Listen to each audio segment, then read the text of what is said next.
FIR எப்படி sir leak ஆச்சு? India முழுவதுமே crime criminal tracking network system CCTNS எல்லா போலீஸ் ஸ்டேஷனும் இணைக்கப்பட்டிருக்கிறது ஃபைபர் ஆப்டிக் கேபிள்ல. டேட்டா என்ட்ரி பண்ணோடனே மாஸ்டர் சர்வருக்கு போகும். அதுக்கு ஒரு கண்ட்ரோல் ரூமுக்கு ஒரு SP இருக்கார், இன்ஸ்பெக்டர் இருக்கார். எப்படி அந்த எஃப்ஐஆர் வெளியே வந்துச்சு? போலீஸ் டிபார்ட்மெண்ட்டை தவிர அந்த எஃப்ஐஆர் யாரு வெளியே விட முடியும்? எல்லாமே இன்டர்நெட் புரோட்டோகால் ப்ரொடெக்டட். அவ்வளவு ஈஸியா ஹேக் பண்ண முடியாத சிஸ்டத்தை. அது ஒரு எஃப்ஐஆரா சார்? ஒரு படிக்காத எழுதுனா கூட ஒழுக்கமா ஒரு எஃப்ஐஆர் எழுதுவோம். அதுல குற்றம் செஞ்சது அந்த பொண்ணா, குற்றம் செஞ்சது இந்த அயோக்கியனானே சந்தேகமா இருக்கு. ஏதோ பொண்ணு குற்றம் செஞ்ச மாதிரி எஃப்ஐஆர் எழுதியிருக்கீங்க.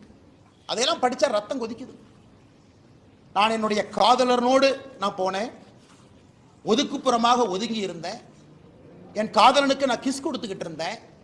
இதெல்லாம் ஒரு எஃப்ஐஆரா சார்? தூ, காக்கி சட்டையை போட்டுட்டு அந்த ஸ்டேஷன்ல ஒருத்தவங்க எஃப்ஐஆர் இருக்கீங்களே, வெக்கமா இல்லையா உங்களுக்கு? வெக்கமா இல்லையா? குற்றம் நடந்தது அந்த பெண்ணுக்கு. அந்த எஃப்ஐஆர் படிச்சு அந்த எஃப்ஐஆர் கோர்ட்ல நிக்குமா சார்? ஆனா ஆயிரக்கணக்கில் எஃப்ஐஆர் எழுதி இருக்கு, அல்ல கோர்ட்ல நிக்குமா?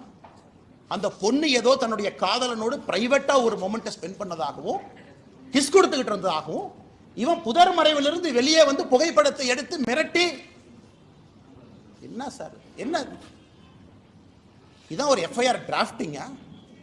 அந்த எஃப்ஐஆர் லீக் பண்ணிருக்கீங்களா சார்?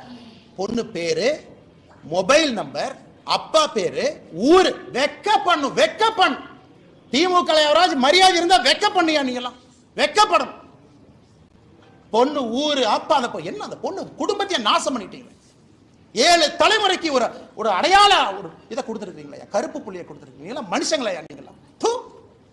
அதுக்கு அமைச்சர் கேள்வி கேட்கிறார். 3 மாசம் தமிழ்நாடு அமைதி பூங்காவா இருந்துச்சாமா, இந்த அண்ணாமலை திரும்பி வந்தானாமா, மறுபடியும் கலவரம் வெடிச்சு. வெக்க பண்ணியா நீங்களா மினிஸ்டரா இருக்கிற? வெக்க பண்ணு.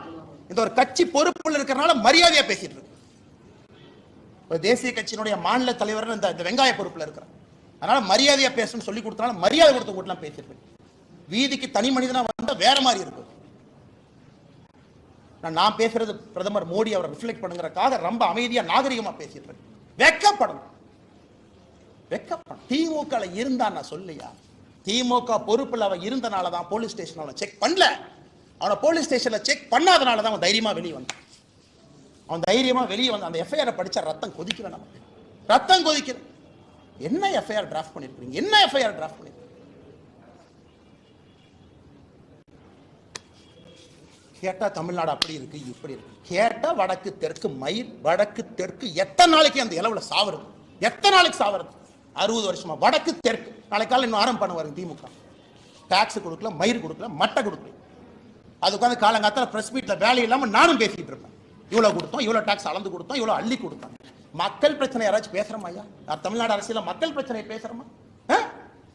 காரி துப்புற மாதிரி இருக்கு அரசியல், காரி துப்புற மாதிரி.